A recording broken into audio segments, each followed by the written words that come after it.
bang pasalamatan ng totoo ang sarili mo? Yung simpleng sasabihin mo sa sarili mo na, salamat. Kasi kahit anong pinagdadaanan mo, hindi ka pa rin sumusuko.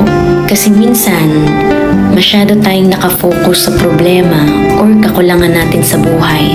That's why, nakakalimutan natin magpasalamat.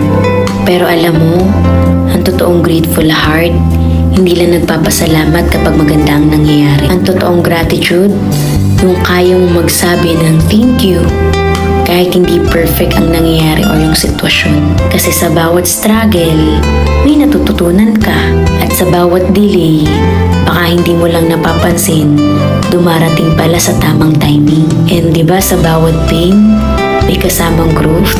Kaya ngayon, okay lang ba na huminga ka saglit at pasalamatan mo yung sarili mo?